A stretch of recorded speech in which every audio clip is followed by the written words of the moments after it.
We got my good friend and teacher and mentor here, Dean Jackson. So if you guys could say in the chat bar, good morning, Dean.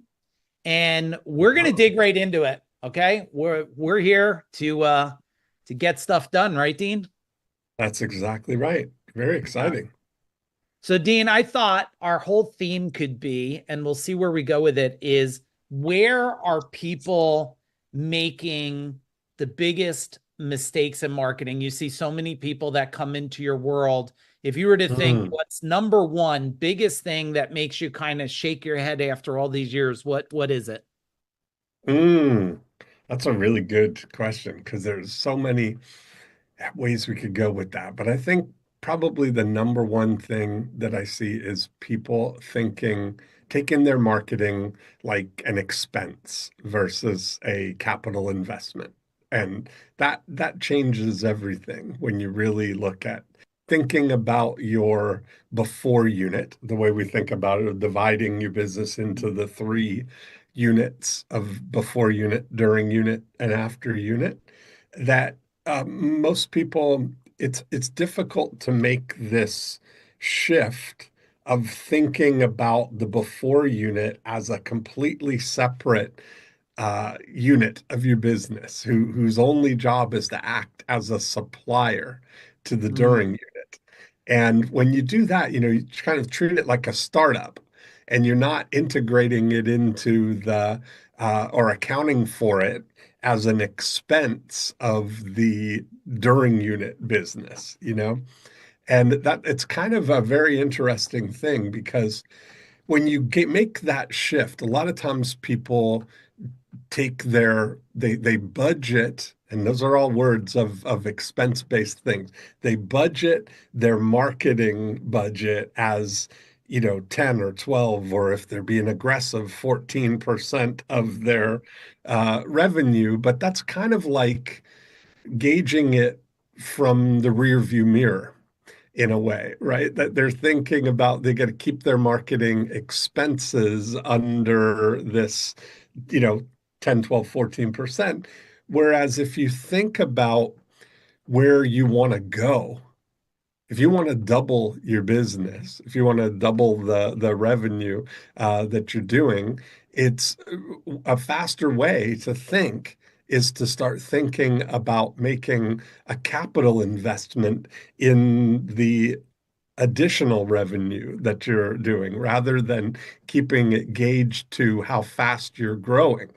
Imagine if you took a capital investment approach that you are going to forward invest into that additional revenue. And part of the thing is really thinking about living into your capacity rather than thinking about your slow and steady growth. How much could you do? yeah, that's really good. And when you say I started off today's legacy call, what do you notice when there's economy shifting? I notice people start to pull back Well, on that's marketing exactly right. instead of Yeah. doubling down on it. Yeah. And I think that's really the thing. It's all these investment mindset is very different. If you think, you hear that Warren Buffett often talks about that being, uh, you know, greedy when people are fearful and fearful when people are greedy. It's kind of a thing of being counterintuitively thinking that there's opportunities because everybody else is going to be paring back because they Mm, look at their marketing as an expense rather than a capital investment, or their marketing systems are not set up as vending machines, that they're mm. putting that money in a slot machine and hoping that everything comes out. Yeah, yeah. I shared, and I wonder about your thought around this. I have used this over the last month. I said, how much do you believe in your business? And Dean, Yeah. everybody's like, yeah, I believe in it. And I'm like, would you sell your house tomorrow and and just like downsize and living in a hotel room for 6 months and take all that money and throw it in your business? Who would do that? And the hands go Of right course. now. And that's it's not it's that they don't have confidence in the marketing to be able to do that, right? But conversely, I used to do these big real estate seminars, and I would say to the realtors, I would ask them, I'd say, imagine if Elon Musk was going to open up, factories in your town. Let's say we were in Dallas. He's going to open up a big giga factory in Dallas, and they're going to send 50 executives to Dallas. And they want to work with you, Michael. They're saying, we're going to send you one executive a week. We want them to find a house during the week and be back home with their families on the weekend, and then we'll send the next one. And we'll send that for a year with you. And all we'd ask is that you pay a 25% referral to Tesla Financial. Uh, and I ask how many people would be willing to do that, right? To raise, and every single person was 100% willing to work with Elon Musk or somebody on that level, that they Yeah. send them the client, they find them a house, and then they pay them 25% of the transaction.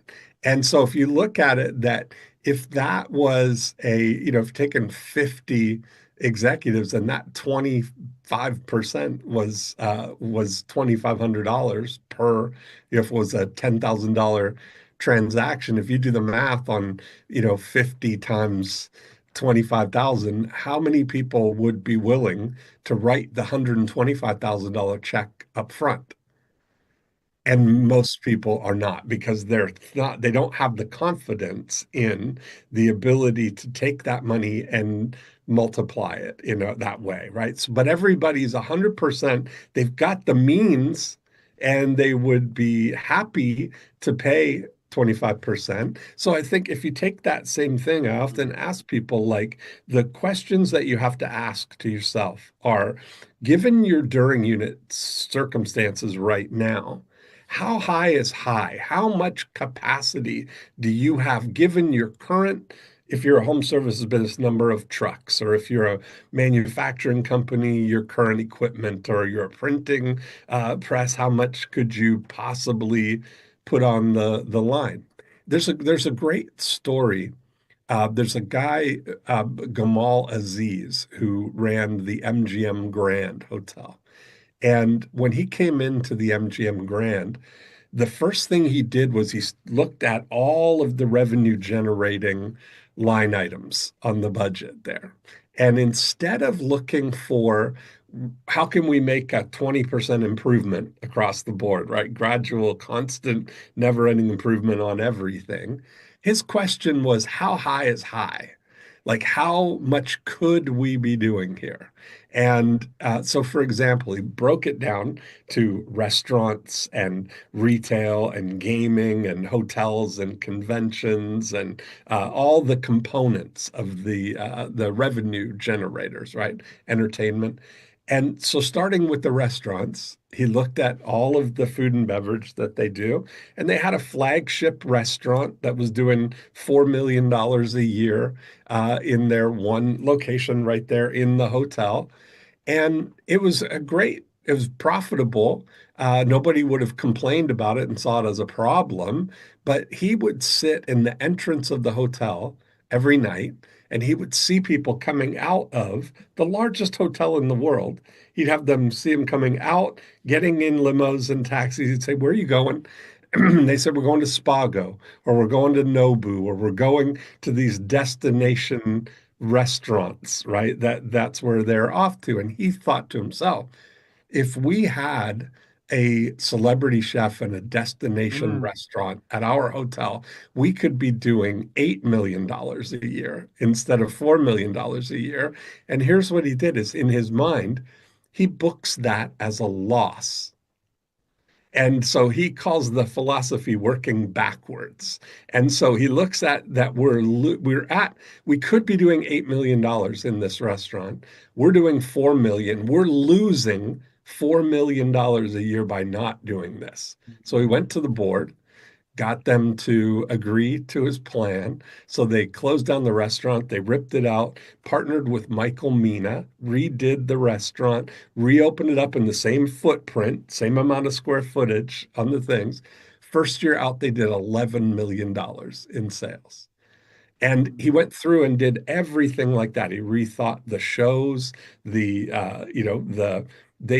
if you've ever been to MGM Grand, they have sky lofts at the top two floors of the things. Before that, they had all these high roller suites, that would be for the top gamblers. But he realized they're not a gambling hotel in the same way that Bellagio or Caesars or the big traditional hotels were. They were the largest convention hotel in the world, and that the need is that all of these executives for, let's say they're going to Concrete World, that the executives of Concrete World, they would have a need for entertainment suites while they're at the thing. So he created these sky lofts on the top two floors, and they rented out on average $3,400 a night, and turned it into this amazing profit center that they're booked solid for all of the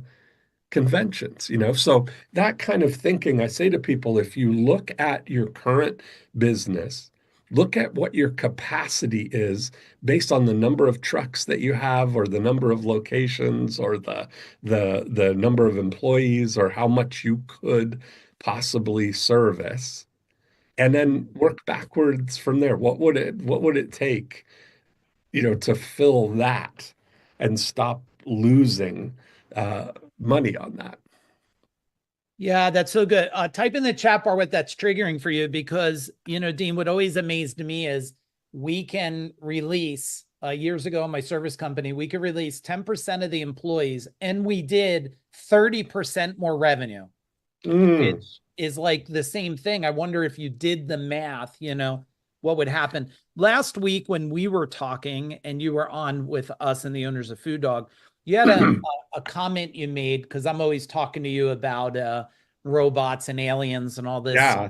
stuff. And your comment was not what will change, it's what won't change. Can you talk about that a minute? Yeah, sure. Because we were asking about that. I heard that was a great quote that was attributed to Jeff Bezos, where Jeff said that people always ask him, that he feels like he's got his finger on the future, and they're asking him what's going to change in the next 10 years, like what's coming. And his answer was amazing. He said, I don't know what's going to change. And nobody does, but he says, but that's not what we're building the company on. We're betting on what's not going to change. And I know that 10 years from now, people are going to want as wide a selection of products as they can get, at the lowest price that they can get them, as fast as they can get them. So every technology, everything that we change is only to drive those three durable drivers of the future. Is this going to help us expand the number of products? Is this going to make us more price efficient? Is this going to make us more operationally efficient to get things to people faster? And I think that if you really just look at the core things of any business has those things. I've said that to our realtors, that if you look at it, what's not going to change in the next 25 years of real estate is people are going to want to sell their house for as much money as they can get in as little time as they can, as fast as they can sell it with as little hassles as possible, right? And I think that if you really look at what are the core drivers of what people really want in their engagement with any business, with you, that's a really great way to hitch your wagon to, what are those core drivers, and just get better at those core things. Yeah. What's your theory about, because a lot of times when you're dealing with economic situations, there's diversification, right? Diversify. But what about what is your feeling between diversify and double down on, the one thing that you're doing? I like both. I like to double down and diversify at the same time. If you think about I always say, like, you look at, it's almost like compartmentalizing, having silos of things and having each one as a driver, right? It'd be very similar to, I use Procter and Gamble a lot as an example, right? You would say that Procter and Gamble is both focused and diversified at the same time, in that Mm, they have 23 individual billion-dollar brands. And they're 100% focused on each one of those brands with a team of people whose only thought is that one brand. But collectively, they own all of that. So I think you can do those things. But there's a great book actually called the P&G 99, and it was written by a former P&G executive about the 99 principles that they use. And you don't actually need to read it. I'll tell you the top three is the first one, which was amazing, is plan to dominate. And that's a really interesting word pairing, right? That you can't say plan to dominate without changing your physiology. Is right. that's really the thing. If they're not dabbling, they're not planning to dabble in the laundry detergent market. They're looking to dominate the laundry detergent. And they know that there's a 28% premium for being the number one brand in any category.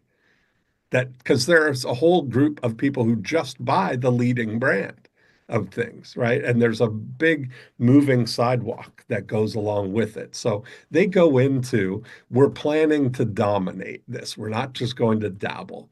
Then the next thing that requires is that you uh, build the very best product or service from the customer's perspective. So they're not trying to make it more affordable or more effective or, I mean, more, cost efficient or anything like that. They're building the very best. What is the very best solution for this? There's a guy, Richard Mill, who started a watch company, and maybe people are familiar with it, but they make high-end watches that their average price is $185,000 for the Richard Mill watches. And they looked at it and said his whole approach was, this guy, 52-year-old guy that started the company. And he said, I want to build the very best watch that's durable and beautiful and the best engineered watch possible. And he started with that as the premise. Let's build the very best watch, and then we'll figure out what it needs to cost. And what happened was just, you know, serendipitously, they ended up alone in the market. That there's lots of 30 to $50,000 watches, and there's other $1 million watches that are these museum timepieces that you have to keep in temperature controlled things, and you can't look at them crooked or they're fragile. But this thing was like their audience is people. If you have a super yacht, of course you're going to have a $185,000 watch. And if you've got a garage of 5 supercars, of course Yeah. you're going to have one that you wear on your wrist. It was a no-brainer. And the last numbers I heard, the last year I heard of sales, they sold $540 million of these watches, right? So, but it started with build the very best product from the customer's perspective. And then the third thing from that P&G 99 was to treat each brand as an independent unit. has to stand on its own. It's siloed from everything else. It's under the same kind of philosophical and corporate umbrella, but they're all independent units. That's what we're looking at, you know? So I think if you think about that, that's totally applicable to whatever business, you know, that whatever business people are running is just think about it that way. Yeah, it's awesome. Everybody types on in the chat bar because those three things alone, just putting it through your filter, like one, dominate, like is that through and through Mhm. your culture? Very best product. And if it is the very best product, you're screaming it from the mountain top. Right. And then treat each brand as independent unit. Like, hey, if you're in HVAC, like dependent and also plumbing, or you're in bookkeeping and you're like, those are just really, really incredible. And guys, everybody on here, if you see people, you're like, who are those? Well, it's probably a bunch of our team. Bassam's on here, who's our copywriter, and Fritz is on here, who's one of our builders who builds in Go High Level and landing pages, and Emmeline's on here. So if you see people, you're like, what happened? What are all these legacy members? Well, they're all on our team, guys, learning. Dean, just because it came to my mind, you shared last week a great theory of output versus activity when it comes to either team or almost anything. Could you share a couple minutes on that? Yeah, so you know, the whole idea is to really focus everybody on what is the outcome that we're trying to create here, right? What is the rather than looking at the amount of time and effort that you put into something or the things is what's the best way to create the output that you're looking for, right? That when you're really focused on results or you're focused on outcome and you're crystal clear of what the key metric that you're trying to drive is, everything then becomes about how can we move the needle on that the most rather than doing things more efficiently, you know? What was the Mm. context of how we were talking about it? We Remind were me. talking about it on when it comes to team versus Mm. instead of looking at it as I'm running the actions, what is the Right. desired outcome that's coming from each action of each Yes. team member? Yeah. Perfect. Yeah. I need to grab my charger, Mike. I'll be right back. Yeah. One second. Yeah. No problem. Everybody go to your start, stop, keep doing, and breakthrough and type in or write down one thing and then tell me in the chat bar what's something you're going to start doing. I would bring some of these concepts. I would consider bringing the domination and the very best product, and I would and the treat each brand, and I would bring it to my management team or my team, and I would say, how do we know we're dominating? Like, and then I would say, what makes us the very best product? And they say, oh, we have a 10-year warranty. Okay, but everybody has a damn 10-year warranty. And we sell this brand. Well, lots of people sell that brand. And that allows you to create a differentiator there for you to think about. Yeah, Kathy, plan to dominate, not dabble. Exactly, Kathy. That's the difference between showing up on social media as you're the best in the world, right? Versus, not saying anything. Hey, Dean, I did a post this morning on social media and I wanted to get your feedback on it. And what I did, I'll Mhm. share if you guys didn't see my post. I did it. One of my secret strategies was, and it was triggered when I was in the store in Virginia, was I saw when I was helping my son, the Farmer's Almanac. Mhm. And what I used to do with the Farmer's Almanac over a decade ago is I would open it up to New Jersey and I would see what the Farmer's Almanac said about the weather and the snow in New Jersey. And then I would immediately, where companies would say they have a shoulder season, I would go, and my whole rule was I never had a shoulder season because I made people feel hot earlier than they were hot and cold before they were cold. And my theory Uh-huh. was marketing is emotionally moving people from where they're at to where you want them to be. Yeah. So, talk a little bit about the emotions of marketing versus sitting there and the person is ready to buy right now, making them feel like if I don't buy this most expensive watch, my Lamborghini friends are going to make fun of me or something. I think that that's built in, right? I think that that's built into when you really understand why people do things. I just read a great book called Contagious, and it's Mm, about why ideas spread. Some ideas spread and others don't. And, you think about that the things that are most predictable about it is that we talk about, and it's primarily through word of mouth, why people share things, is because we share things that make us look good. And if we know that the story of something, right, like there's a lot of this, what evolutionary psychologists would call virtue signaling, right? Or status signaling, that there's things mm, that would be why we wear certain things to indicate our belonging to something, right? That's why when you look at Apple products, the things that they're kind of that there's some visual things that people feel good, that people will look at them and know that they are part of the in crowd kind of thing. Like the Apple, I mean, the MacBooks are beautiful uh, computers, and there was a lot of talk about the whether the apple should be oriented so that it faces the owner of the Apple the MacBook, so that when it's closed, it's facing you and it looks right, or whether it should be open when the computer's open, that people see the thing. And that was a big debate on the thing, that they ended up that the real value is in the spreadability of it, and having the apple be upright when the laptop is open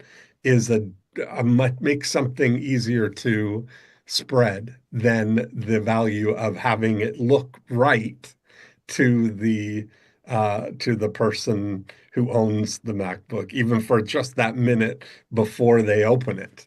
And it's a kind of an interesting thing. You think about it like wearing your belt buckle so that it looks right when you look down at it, or when people are mm, looking at it. And so I think when you start thinking about how little things, when you create this whole ecosystem of all of these little things that make people feel, how can you make the intangible tangible? Even to the extent that they become more spreadable because of it. It's kind of mm, so I think when you look at how people, if you're kind of engineering in the spreadability of something, you have to take into account that the primary driver is that we definitely want to look good, and we want to feel like people think we're cool. That's a big piece of it. mm.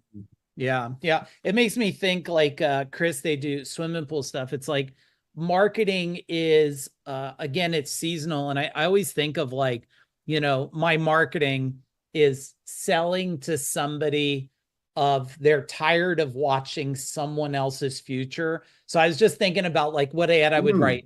As your children sit there peeking through the fence once again as the neighbor cooks the very best burgers and the kids smile as they do cannonballs into the pool, as your right. kids look back at you wondering, is this what, is this the type Yeah. of dad they have or something? You go, Yeah.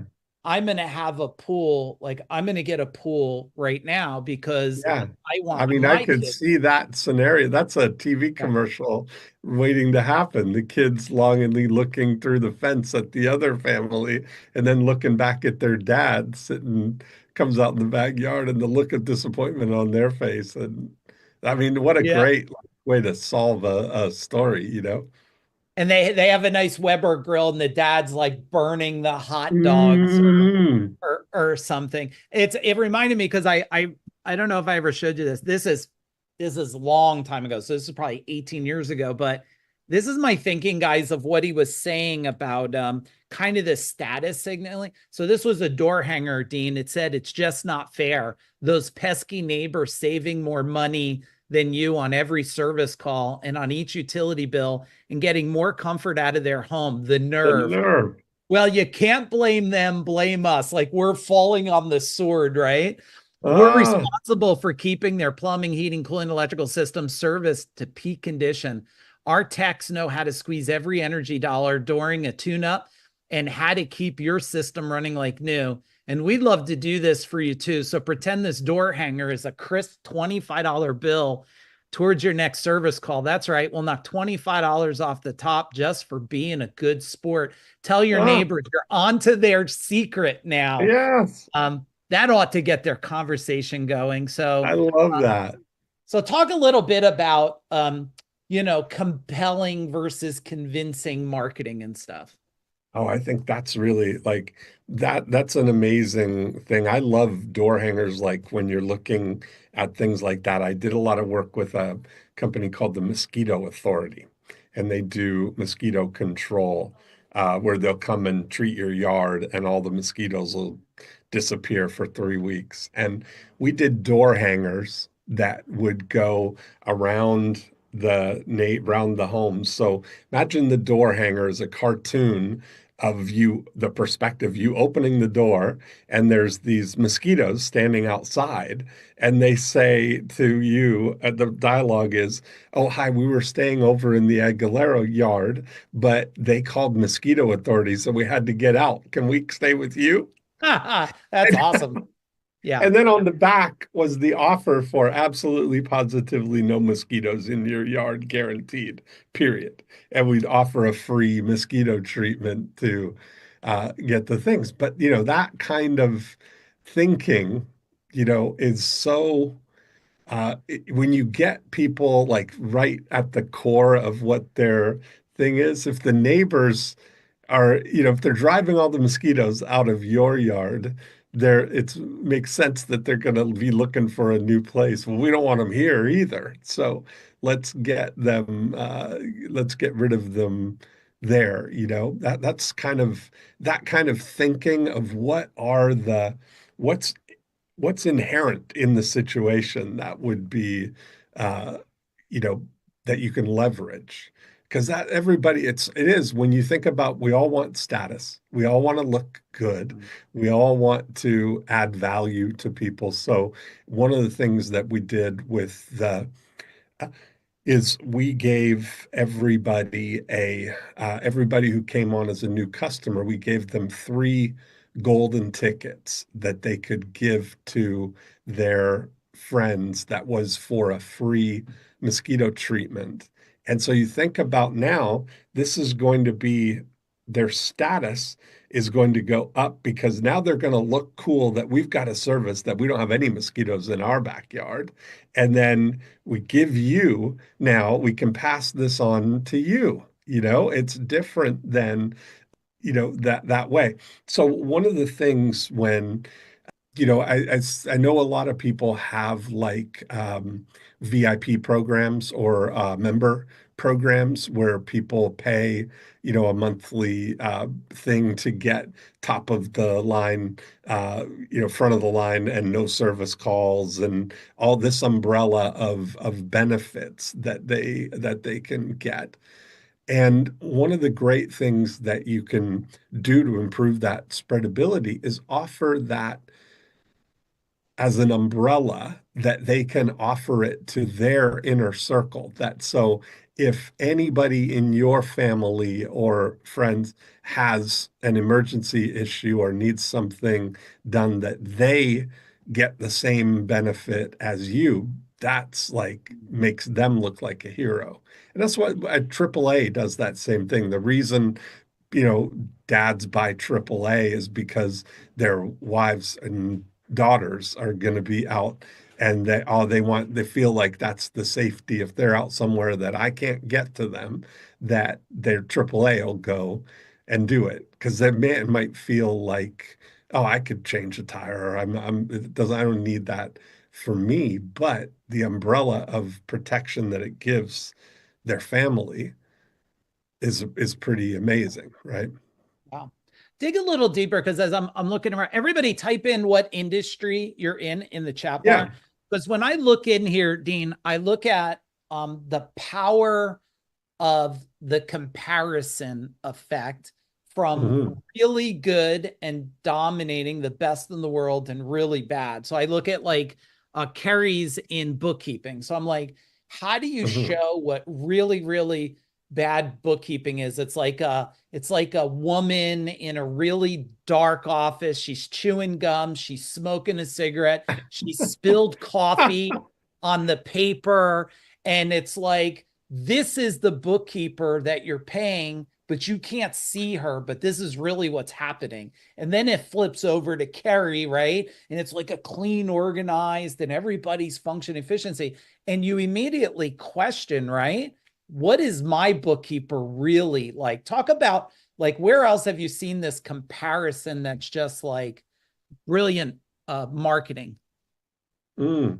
I think, when you look at I think you have to kind of have an eye on what are the core things, right? Like, what is it that, if you look at the, let's just take the core things that are going to be there is the speed of something, that something's happening, the certainty that an outcome is going to happen, the time, that would be the speed stuff, the cost of something, the evidence of it, I Mm, think is we have to kind of look at every environment to see where would they recognize, where is it going to be a problem? Because it's generally most things are not a problem until it is a problem.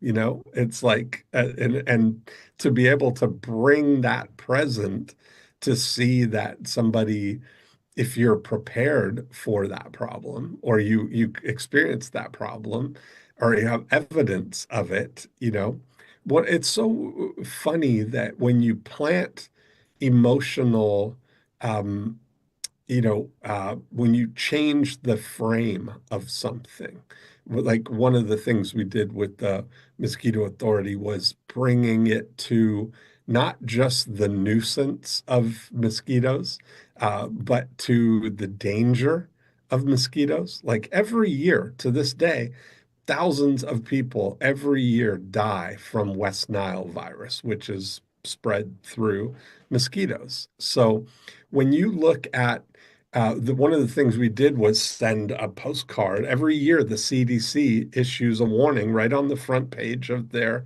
website. So we tapped into that and said, we created a postcard that said, if you or anyone you know has been bitten by a mosquito in the last 30 days, read this. And we talked about that they've issued a warning. We immediately magnified the problem and then offered the solution. The Mosquito Authority is offering a free mosquito treatment for residents of Stone Mountain, Georgia. It's kind of a thing. Actually, I can share yeah. an example of that with you. There's the postcard that we did right there. If you or someone you know has been bitten by a mosquito in the last 30 days, read this. Or looking at the use case scenarios, right? Think about we would hear people, so now your kids can play in the yard without getting eaten alive by mosquitoes. Yeah. And then, of course, the first question people ask, well, is it safe? Well, spray the mosquitoes, not your kids. That's the kind of thing people feel happy to just spray the bug repellent on their kids. Well, let's not do that. Let's spray the mosquitoes and get rid of them. Or now you can entertain your yard without getting eaten alive by mosquitoes. And these pictures are what you really want. They're the aspirational things. That's what you want. Is you want to see your kids feeling safe to go out and play. And the reason that we learned these things was because we did this one. And when people called, the first question that we would ask them, they'd say, hey, I'm calling about the free mosquito treatment, or I got the yellow postcard. And one guy was saying, I'm in the infected area. Like you, because we put the boundaries around, I'm in the infected area. But we would ask them, the first question would be, is everybody okay? We'd bring it right back to the safety of the thing, right? It's like, okay, you've gotten away with it so far. But then we would ask them, what's going on in your yard? Because we want them to tell us what's the primary complaint that they have, right? So if they say, exactly that, we were trying to have dinner out on the patio last night, but the mosquitoes were eating more than we were, was one thing that people actually said. Or my kids love to play out in the yard, but every time they come in, they're covered in welts with mosquitoes. So we were gathering intelligence of the pain points that they're expressing, right?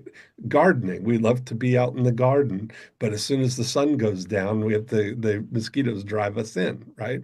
So learning those things, we were able to create other appeals that were exactly targeted for those things. Now you can eat in the yard, or now you can eat on the entertain in your yard without being eaten alive by mosquitoes. And those were words that people repeatedly said, we get eaten alive, you know? And so if you think about what would be the scenarios that the biggest pain points are going to come from, and paint those scenarios that if you made the smart choice now, you'll be prepared when that comes. Or when that does come, here's the easy button to get out of that. Mm. You know? Yeah, I love what he's saying, and I hope you guys type in what you're getting to thinking. I think of and I'm going to show a little video for Gary Lightfoot because he's building an RV park. I think if you think of what he just said, that easy button, I'd bring it back to my team, the easy button. If you look at, I think it's Bucky's gas station. What's Yeah, their I've number one never thing? been to a Buc-ee's. I totally want to go. The cleanest bathroom. And Yeah, they took what looks as like, what do you fear most in life besides death? It's using a gas station right, exactly. bathroom, right? So this just came to my mind when I was thinking of it. I was like, Gary, you're working on the RV park, and this is a movie, if you guys ever saw it, right? This is a Christmas Vacation, right? And like, here he is. And he's pumping all the shit from the RV, right?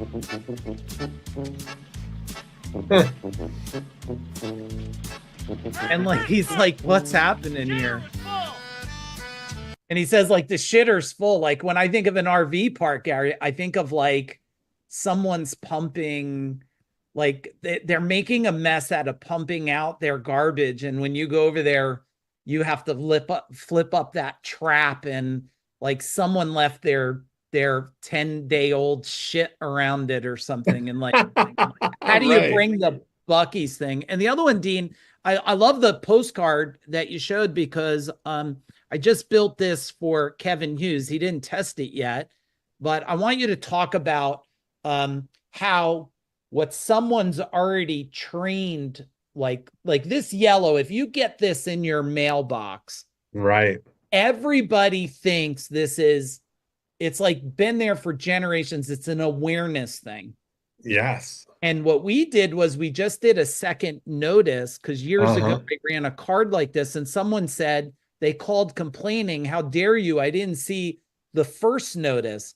So then I said, well, what if we don't send a first notice? We just send a second notice and Yeah. make everyone think they missed it. We'll save money on marketing because I needed to save money. And then it would get awareness.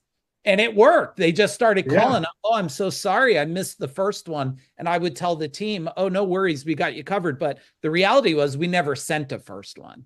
Right. So what is your theory about like when it's actually like Yeah, we using a sent the first vehicle? notice by smoke signal. You didn't get that? Right. Right. Or we Yeah. sent the first telepathically. Right. That's Yeah. funny. So what is that bringing up for you guys in the chat bar? Because if you got that yellow notice, what would you do? You would at least read it. What was Then the you yellow note? What was that one for? This one is, well, he gave me his traditional, he does mechanic stuff, and his original postcards were traditional, like car and oil. And I said, well, let me develop one here, which, we haven't visited Hughes Most, truly, worth your time. And it's a complimentary check and it has this special codes. And then when it flips Hmm. over, it's got the you deserve. And at, his thing, we're not just fixing cars, we're building trust one customer at a Yeah. time. Then it goes down and says, a bunch of stuff and it gives the address and these are limited, so it puts some sense of urgency. And we haven't tested it yet, but we'll test it, and then if we have to get a little more. I think it's great. One of those things like the even the color paper, right? Like Yeah. I've done so much testing on things. My favorite is there's a paper color called Lift Off Lemon that is like Mm. it's bright and it's nice. And the thing it's not neon, but it's bright, you know? There's something like that kind of Oh yeah, yeah, yeah, like that kind of yellow. yeah. And You that's can't look away, cool. right? Yeah, you see that it's going to stand out in your mailbox for certain. Yeah, yeah. Talk about lost leaders because I think everybody's like trying to make um quick money instead of big money. Mhm. So Well, I what are don't some think about lost it as a leaders? loss leader. I think about things as that in certain situations, I look at your excess capacity and your incremental cost of actually adding something as a asset, as currency that you have that you can deploy. Like so, if I can unpack that mosquito authority idea in the same way that they have, like any business that does uh, services people on a route, like a recurring model, they can accommodate 180 houses per truck that they have, right? So if you have less than, let's say, as soon as you got one truck, you get up to 180 people. Now, to go to 200, you need a second truck. You have to add a thing. And I imagine it's that same way in any home service business, right? You need technicians and you need the trucks to be able to go and do something. Well, as soon as you add that second truck, you've got 200 people, you've got 100 per truck right now. So you have an excess capacity of, 180, 160 people kind of thing, right? So you're losing right now that amount of money by not having those slots filled, by not having that capacity filled. And your incremental cost of delivery is much less than what the retail price of something is, right? So we realized that if you have that as an asset, that it's so much better and often less expensive to get somebody a result than it is to convince them to give you money to get the result. And so, if you think about that, a $79 mosquito treatment, the incremental cost of doing one may cost $10 in actual incremental costs of doing it because you've already paid for the truck, you've already got the technicians, you've already got the stuff. It's just the juice that you're doing of the actual hard cost of doing it, right? You've already amortized the cost of the sprayers and the stuff like that. So when you really understand that difference, that equity that you have, it only costs you $10 to give somebody what's perceived as a $79 value. It's Mm. much less expensive to get them the result than it is to convince them to give you money to try out to maybe get the result. Like people have always been, high awareness about mosquitoes, I use the mosquito thing as a placeholder for any kind of service that you're thinking about. And so to offer somebody a free mosquito treatment means they're going to get an experience of a result. And most people have had bad experiences with that. We've all been promised all the things. You got to get the citronella candles, or you got to get the bug zappers, or the laser things where it attracts them and zaps them. But Mm. none of them work as well as the actual treatment that kills all of the mosquitoes on contact, creates a barrier uh, Mm. formed that will not, they don't like to land, so they stay away for 3 weeks, right?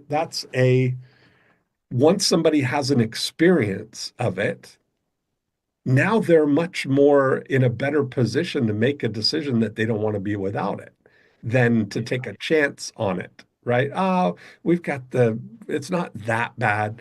But once you have an experience of a mosquito-free backyard, you don't want to be without it. And over 80% of the people that do it this year come back next year, right? So the whole game is stacking people up and getting them into that recurring model. So if you've got something that is sold on a recurring basis, anything you can do to get somebody to do this the first time makes a big difference. Yeah. And I think if you look at the psychology of things, now that I'm hearing you speak about, like when you go in the mall and that woman's got the chocolate covered strawberries with the Hmm. Godiva chocolate, and you take one, you bite it, and they're like, oh, we have a special. You're already thinking, I just ate $4 for free. Right. Hmm. So why don't I go also buy more? And also, I think the carpet cleaner, like the Hoover vacuum, right? That was, come in and I'll vacuum your like a room up to 10 by 10 for you. And once you see Hmm. the stuff they're sucking out of that vacuum, you go, Yes. oh my Yeah. God, how do I let them That's leave? exactly right. Yeah. Or the fuller brush people that would give a brush to the lady. So they had to demonstrate all of them for her to pick which one she wanted, but then she didn't want to live without the others as well to complete the set, you know? It's like Yeah. so, yeah, there's such a dynamic there when you start thinking about how can we use our assets, use the assets that we have to deploy as opportunities. Yeah. Yeah. I think Mike was asking me a question here on the Mhm. insurance company. If you're an insurance company, and I didn't realize till you just said what you said, Dean, that what we do with our free 1 day boardroom is Mhm. really a loss leader. Like we pay Mhm. money, we pay for food, we rent a facility. So it costs us Mhm. thousands of dollars. We allow people to come in for free. They get answered. And I'd like to think, because almost Mhm. every time someone comes, they either invest in a training, they go, holy crap, he just answered a question I haven't gotten answered in 20 years. If I got that, what am I going to get from Food Dog over the next couple of years? And like the proof is already there. How would you do it in an insurance company? Well, so there's the different things, right? Like every situation is different. You can't, it depends on the type of insurance, but you have to examine the situation. If you're thinking about auto insurance, for instance, if you examine the ecosystem that's around, or so auto insurance renews every 6 months. Homeowner policies are generally a year out. So if you kind of go to where are the situations, where's the journey where the leverage points are happening. So anytime somebody gets a new car, they're going to have to get it insured, or anytime a car exchanges, that would look for those opportunities, like get in front of the ecosystem, the natural path of things. Do you remember Mm. that? I was used as an example. Do you remember uh, years ago, Google had this series of ads that were that was called Search On, uh, and it was a whole story told in just through Google searches. I'll share it with you because it's 30 seconds, but you'll get like it's a whole story told in 30 seconds. So let me share. here, and I'll While you're sharing, Jim Padilla, like I look at it as like a free sales audit, right? Same thing for you, Mike. I look at it like a free insurance audit because when you see the mhm. insurance company, when you audit somebody's stuff and you find, you're either going to find like they're doing great or they're doing really bad or they're missing something. But when you say, here's what you're missing, go back to your person and ask them, they start wondering, why the hell did they leave me at risk? That's happened to me with financial Mm. advisors. Here's the commercial. This was the Super Bowl commercial that they did.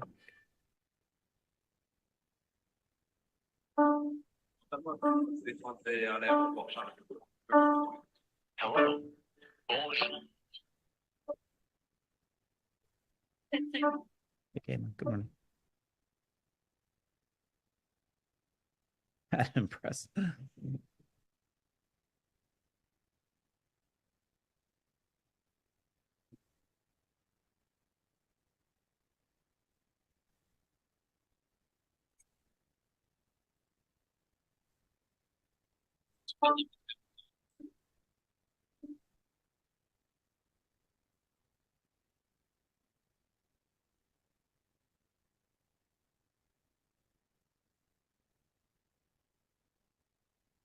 What a great journey in 50 seconds. You went from somebody starting out with I just wonder if Uniqlo searching has any for new clients for me today. studying Where my abroad best leads come from. to now we're assembling a crib. And Yeah. you think about what is the journey of somebody, especially with something that is going to it may not be happening right now, but it's definitely going to happen in 6 months or a year. That you think Mm, about, and if you just take auto and home insurance, that nobody's really thinking about replacing their insurance policy midway in the middle of their term or 2 months after they've just gotten right. it. But when the renewal comes, that opens up a opportunity. And that's why Geico has spent so much time and money saying to people, 15 minutes could save you 15%. And they anchor that thought that when you get your new insurance policy and you are faced with now, you open the door, open the window for evaluation, and you think, wow, that's gone up or that's higher than I thought. And it anchors in the back of your mind, 15 minutes could save you 15%. Let's call and see what that could be. Yeah, that's great. Dean, in one quick minute that you have left, tariffs. If you were to build any marketing ideas around leveraging what's happening in the economy today, what would be your strategy? You know, I don't know specifically about tariffs where the things are going to happen, but I do know that relationships, like I think this whole ecosystem thing, people are going to do what people are going to do. They still have to do they still need the things that they need when they need them. And I think it really comes down to establishing your brand in their mind. And, of course, my definition of brand is a buying reflex affecting now decisions so that your Mhm. brand is going to overcome that's the most important thing, that when the time is come to renew my insurance, if I've set this brand up in people's mind, 15% in 15 minutes, that at the now decision, that moment it comes up, then you've gotten that. So I think getting crystal clear on having that, uh, you know, that's really timeless. I think the tariffs are going to come and go, and people are adaptable, right? We're like water. We just shift to whatever the new reality is. Yeah, that's excellent. Hey, everybody, give Dean a huge boom and thank you in the chat bar below. Dean, thank you for over delivering Awesome. as Always fun. always. Super appreciate you, and I'll see you on the next call. Yeah, buddy.